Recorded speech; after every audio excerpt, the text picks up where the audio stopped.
When fatal syndromes are generated by incest, the repercussions extend across generations and profoundly devastate entire families. This was nowhere more apparent than in eastern Kentucky's isolated mountains, where the history of the Harland family lay buried for decades until its eventual exposure in 1967. The dense forests and deep valleys of the Appalachian Hills offered a perfect sanctuary for communities determined to remain separate from the wider society. Discovery and documentation by Dr. Caldwell. Living among these steep slopes, about 50 kilometers from the nearest city, was the Harland family, whose lineage could be traced back to the 18th-century European settlers of the region. The first to document the case was Dr. Robert Caldwell, a rural physician who served Kentucky's most remote communities. In his own words, recorded in his medical diary, "Never in my 35 years of medicine have I witnessed such a concentration of congenital anomalies in one family." The Harlands appeared to bear the cumulative weight of generations of consanguineous unions. Access to the Harland property was possible only via a narrow dirt road winding through the mountain. Visitors were scarce, and the family strictly avoided contact with outsiders. Dr. Caldwell was utterly unprepared for what he would find when he first arrived at the property, responding to an urgent call regarding a child with breathing difficulties. The main structure was a worn, two-story wood house surrounded by various smaller huts scattered across the land. 32 people inhabited this family complex in total. The patriarch, Jacob Harland, was 68 years old in 1967 and wore a permanently severe expression. His wife, Margaret, was also his first cousin, but it was the third generation that truly revealed consanguinity's impact. 7 of Jacob and Margaret's 9 sons had married cousins. These marriages produced 23 children, 17 of whom suffered from serious developmental problems. Dr. Caldwell immediately noted the distinctive characteristics: prominent jaws, very close-set eyes, fused fingers, and in several instances, severe intellectual disability. The most severe instance was that of Timothy, a 12-year-old boy afflicted with Apert syndrome, a rare condition defined by craniofacial malformations and fused fingertips. Timothy was the son of 2 first cousins, Ruth and Samuel Harland. The boy experienced difficulty breathing and suffered constant pain due to pressure on his brain caused by the premature fusion of his skull bones. Isolation, from geography to ideology. The family's geographical isolation was merely the starting point. As generations passed, social isolation had become absolute. Jacob Harland ruled his family with an iron hand, actively discouraging any contact with the outside world. Children were not sent to schools. Modern medicine was met with distrust, and marriages were strictly arranged within the family circle. "We are preserving our lineage," Jacob told Dr. Caldwell during their first meeting. "Pure blood, without the outside world's contamination." The doctor soon realized he was encountering a case of genetic isolation unprecedented in his experience. He began meticulously documenting every family member, their kinship relationships, and medical conditions, creating what would become one of the most vital case studies on consanguinity's effects in American medical history. Legal intervention and public attention. What started as a purely medical case swiftly broadened into a wider investigation. Local authorities, alerted by Dr. Caldwell's preliminary findings, began to question whether the children were being deprived of mandated education and appropriate medical care. In June 1967, local social workers, accompanied by the sheriff, visited the property. The scene they encountered was described as medieval conditions. Children with the most severe disabilities were confined to separate rooms, some of them tied to beds to prevent self-injury. Medical records were non-existent, and several children had never been officially registered. The case quickly seized the local press's attention. The Louisville Courier-Journal ran a cover story titled, "The Forgotten Family of the Mountains," detailing the precarious living conditions and the genetic anomalies found among the Harlands. The report deliberately avoided sensationalism but left no doubt about the severity of the situation. If you're already subscribed to this channel, make sure you don't miss any of the most impactful cases of genetic isolation ever documented in American history. Your subscription helps us continue to investigate these hidden stories that have shaped entire communities and to warn about the real dangers of consanguinity. Roots of isolation, the 18th century and beyond. The Harland story didn't begin in 1967.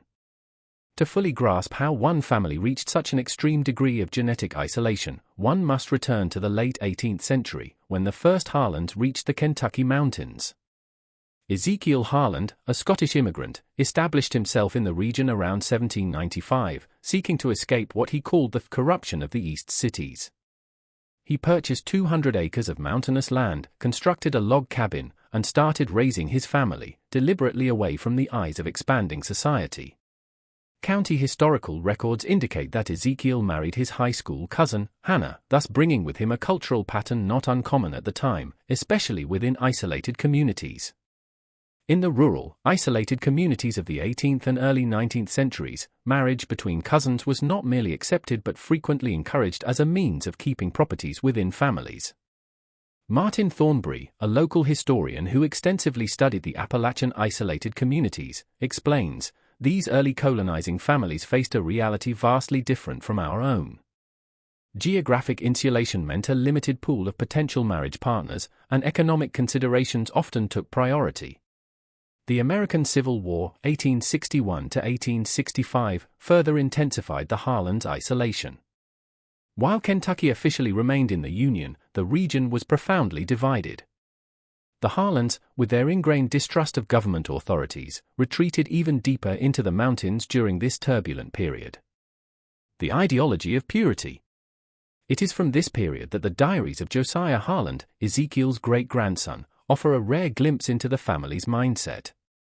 In an entry dated 1863, he wrote, "The outside world is fragmenting in madness and war. Here in the mountains, we are preserving our traditions, our lineage, our way of life. We are the last guardians of the true American spirit." This rhetoric of preservation and purity became central to the Harland identity. With each passing generation, the isolation was not just geographical but ideological. Children were taught early that the outside world was dangerous and corrupt and that the family's survival literally depended on their unity. The 1880 census records 18 Harlands residing on the original property, now expanded to 320 acres. Of these, 15 shared the Harland surname, suggesting that marriages within the family were already widespread. The census also noted that 3 children were listed as disabled, though without detailing the nature of their conditions. Technological and social withdrawal. The turn of the century brought dramatic changes to rural America, yet the Harlands were little impacted.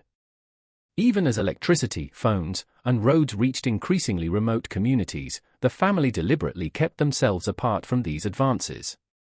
A 1948 Kentucky Electric Company report mentioned that the Harlands had refused the installation of electric lines on their land, choosing instead to continue using kerosene lamps. This technological isolation reinforced their social isolation. Without newspapers or radios, the family remained disconnected from global events. The 2 world wars, the Great Depression, all these transformative historical events barely touched the Harlands' closed universe. It was during the 1930s that Jacob Harland, the patriarch Dr. Caldwell would encounter decades later, assumed leadership of the family. Under his authority, the rules regarding marriage within the family became even more rigid. Local church records show that he formally removed his family from the Baptist congregation in 1935 following a sermon where the local pastor spoke against marriages among close relatives. Jacob devised his own religious interpretation, based on selective readings of the Bible and family traditions. This homemade religion stressed the purity of the lineage and viewed the Harlands as a chosen people destined to preserve values that the rest of the world had discarded. The family's isolation was so profound that health officials, during the polio vaccination campaign in the 1950s, didn't even know many of the Harland children existed. It was only years later, after the 1967 intervention, when records were reviewed, that it was discovered that at least 2 children in the family had died of polio, an easily preventable disease by the Salk vaccine, which had been available since 1955. The genetic toll, endogamic depression.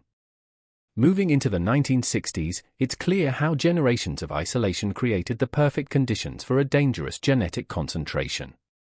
Isolation was no longer just a geographical or cultural choice, it had been etched into the Harland family's very DNA.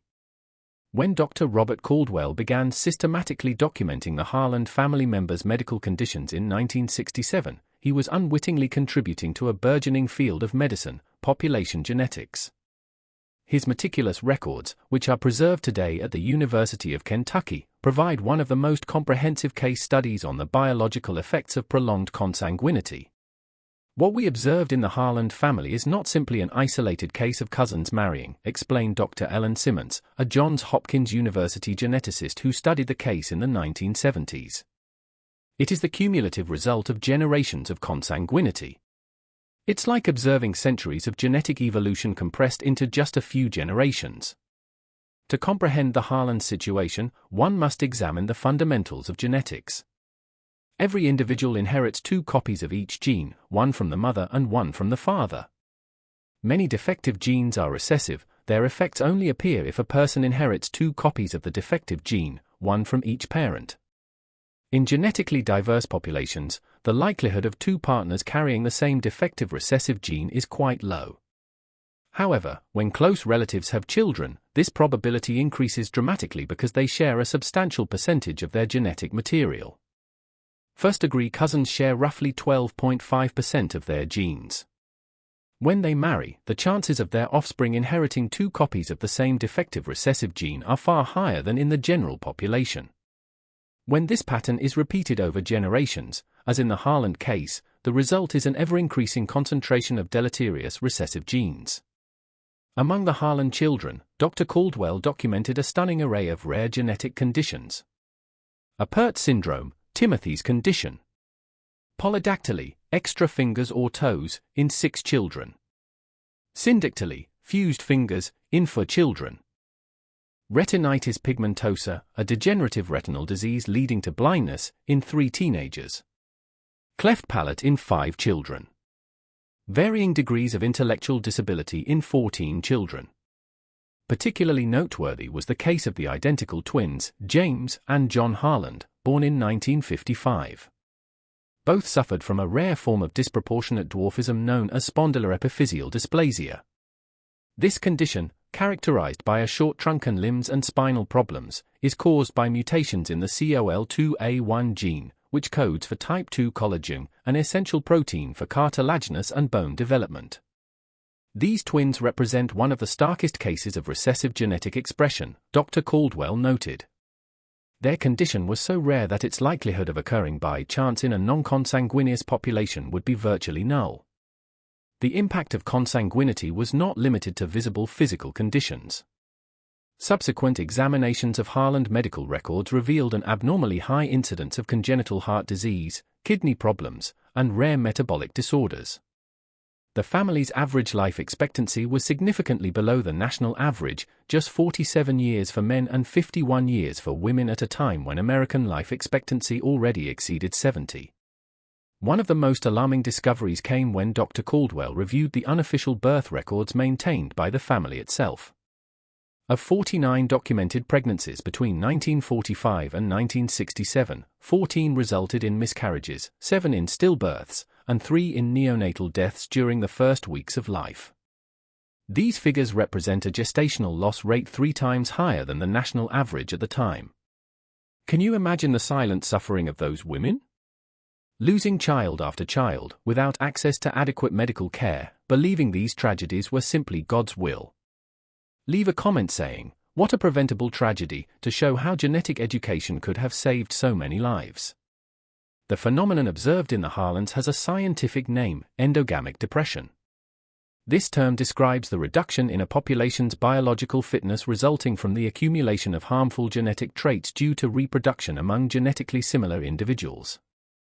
In her definitive report on the family, published in the American Journal of Medical Genetics in 1973, Dr. Simmons wrote, "The Harlands represent an involuntary natural experiment on the effects of prolonged consanguinity." She continued, "The genetic consequences observed in this family provide undeniable evidence of the biological risks of close relative reproduction across multiple generations. Particularly notable is the prevalence of rare conditions that usually occur at frequencies below 1 in 100,000 in the general population. In the Harland family, we find multiple cases of these conditions within a group of only 32 individuals. For the Harlands, these were not abstract statistics but daily lived realities. Elizabeth Harland, one of the few adults who cooperated extensively with the researchers, described the experience of growing up knowing something was wrong with her family without understanding what it was. "We always knew we were different," she told Dr. Caldwell. "The way people in the city looked at us when we rarely went there," the other children's laughter.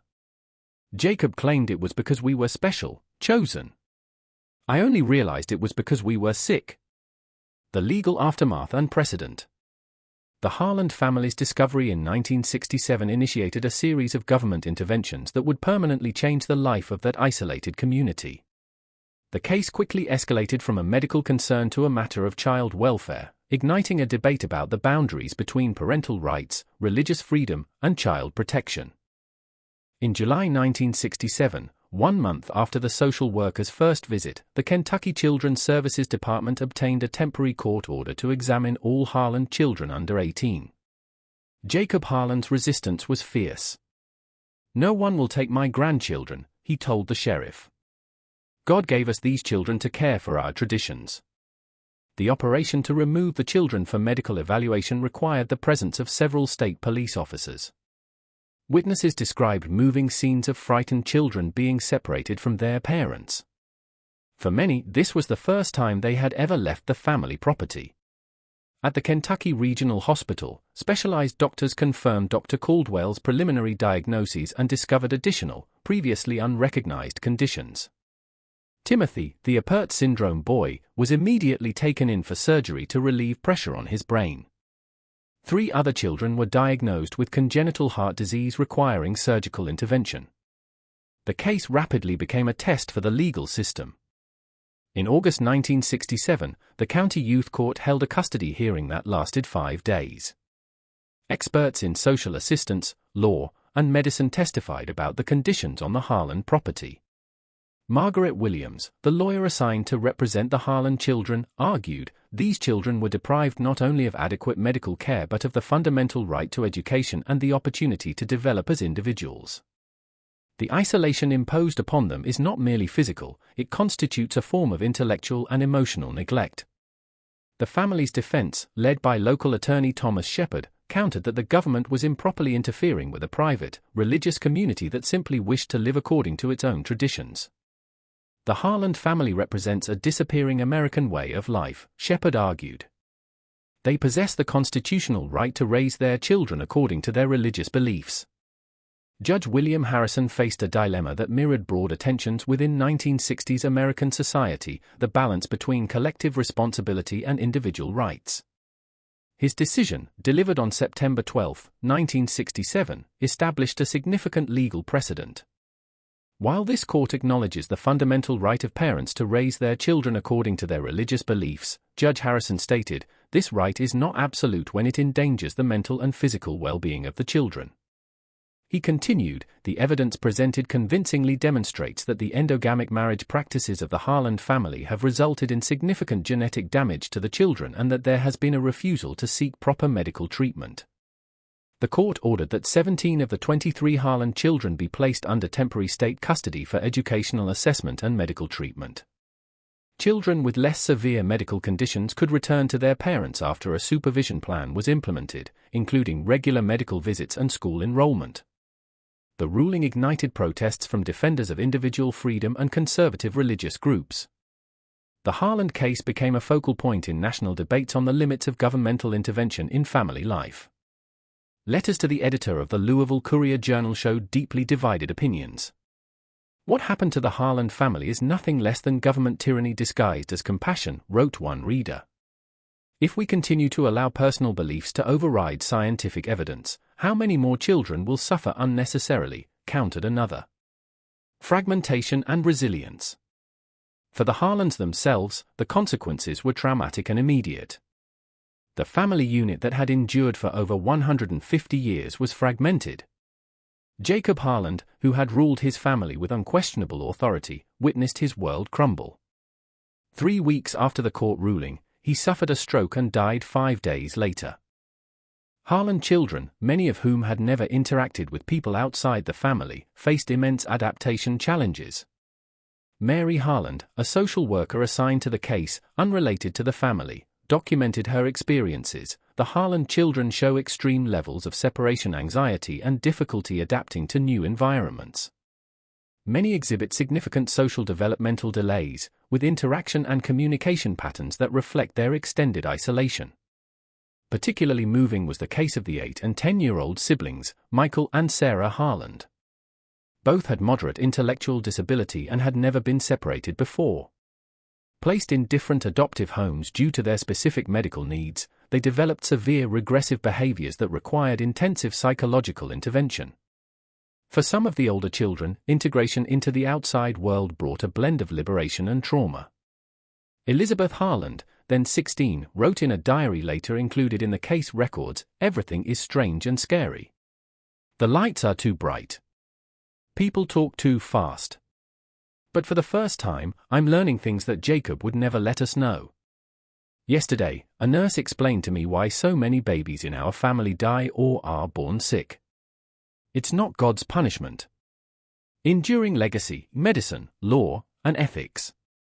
Almost 6 decades after the Harlan family's discovery, their case continues to influence social ethics, law, and medicine. The legacy of this family, isolated in the Kentucky mountains, extends far beyond their individual circumstances, providing valuable lessons for contemporary society. Of the 23 grandchildren and sons of Jacob Harlan who were living on the property in 1967, their life trajectories have been remarkably diverse.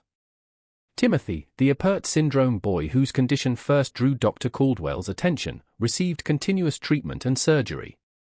Although he never fully overcame his cognitive and physical limitations, he lived until he was 47, a lifespan far beyond what would have been possible without medical intervention. He passed away in 2002 due to cardiac complications related to his condition. The twins, John and James Harlan, with disproportionate dwarfism, followed surprisingly different paths. John, adopted by a Louisville family with resources for specialized treatments, received adapted education and ultimately graduated from high school. He worked as an accountant for many years and became an advocate for the rights of people with disabilities. James, who remained closer to the original community, had less access to educational opportunities and treatment, illustrating how the environment can profoundly influence development, even when genetics pose significant challenges. Sarah Harlan, one of the younger children at the time of the intervention, perhaps represents the most inspiring story. Adopted by a family of university professors, she overcame her initial developmental delays and eventually earned a degree in social assistance. In a remarkable turnaround, Sarah dedicated her professional life to working with isolated communities in Appalachia, helping to bring education on genetic and reproductive health to populations that, like her biological family, remained on the fringes of modern society. "I carry the Harlans not only in my DNA but in my life mission," Sarah stated in a rare 2005 interview for a documentary about the case. "Every community I help connect with educational and medical resources represents a family like mine that can be spared unnecessary suffering." From a medical perspective, the Harlan case generated significant advancements in understanding recessive genetic diseases. The extensive genetic mapping of the family, which started in the 1970s and continued with more advanced technologies in subsequent decades, helped researchers identify specific genes associated with various rare conditions. Dr. Jennifer Lowe, a geneticist at the University of Kentucky Center, explains, "The meticulous records kept on the Harlan family have allowed us to track the inheritance of specific genetic mutations through multiple generations. This type of longitudinal study is extremely valuable and rare, providing insights that simply could not be obtained otherwise." In 1989, researchers used preserved family DNA samples to identify a specific mutation in the FGFR2 gene responsible for Timothy's Apert syndrome. This discovery later contributed to improved early interventions and prenatal diagnostic methods for children born with this condition. In the legal arena, the Harlan versus Kentucky State case established vital precedents regarding the limits of family autonomy when it conflicts with child well-being. Cited in over 40 subsequent cases involving isolated religious communities, Judge Harrison's decision continues to influence the legal balance between child protection and religious freedom. The Harlan's original property, the subject of legal dispute for many years, was eventually divided among various heirs. The main house, where Jacob Harland once ruled his small, isolated kingdom, was abandoned in the 1980s and destroyed by fire in 1992. Today, only the stone foundations remain, being slowly reclaimed by the surrounding forest, a physical reminder of the disappearance of a way of life that endured for nearly 2 centuries. A call for knowledge democratization. The ethical implications of the Harland case remain pertinent in the 21st century. With the rise of advanced genetic technologies and consumer DNA tests, questions regarding reproductive autonomy, privacy, and genetic counseling have gained renewed urgency. The Harland case reminds us that scientific knowledge must be democratized, argues Dr. Michael Sanderson, a bioethicist at the University of Chicago. When vital information about genetic health remains concentrated only among the educated and privileged, we perpetuate a system where some communities remain vulnerable to harmful practices that could be avoided. Perhaps the most moving aspect of the Harland legacy is how it illuminates the tension between progress and tradition, between individual well-being and cultural preservation. In isolated communities still existing worldwide, from geographically remote populations to closed religious groups, the balance between respect for traditions and protection against potentially harmful practices remains a challenge. The Harland story is not merely about the biological dangers of consanguinity, but about how isolation, ideological, educational, and geographical, can create cycles of suffering that cross generations. At the same time, it is a story about human resilience and the capacity for adaptation, even after generations of isolation. In 2015, the Harland Center for Population Genetic Studies was inaugurated at the University of Kentucky, dedicated to researching rare genetic diseases and developing extension programs for isolated rural communities. The center is partially funded by an anonymous donation, believed to be from one of the family's descendants, who wishes to transform a legacy of suffering into a resource for education and prevention. If you have watched this far, it means you like this story. Leave a comment saying, "I watched here," so I can see you and know who truly enjoys the stories on the channel. Check to ensure you are subscribed to this channel so you don't miss any of the most impactful cases that reveal the hidden consequences of genetic and social isolation. Each subscription helps us continue to bring these important stories that warn and educate about the real dangers that can lurk in isolated communities. Don't forget to share this video and leave a like with anyone you think would also be interested in this impressive tale of American medicine. The Harland case remains a powerful reminder that scientific knowledge, when made accessible to all, possesses the power to free entire communities from cycles of avoidable suffering. In Sarah Harland's words, "My family's true tragedy was not the genes we shared, but the information we never had access to. Knowledge would have been our salvation." Today, as we reflect on the Harland history, we see not only a family tragedy but a microcosm reflecting broader questions about how societies manage the balance between scientific progress and tradition. In a world where isolated communities still exist, where ancient beliefs sometimes clash with modern knowledge, the Harland legacy reminds us of the collective responsibility we share to ensure that life-saving knowledge is available to everyone, regardless of how distant they may be from centers of education and power. The story concludes, but its lessons echo alive through generations, serving as a call to understanding, compassion, and the democratization of knowledge that holds the power to break cycles of silent suffering.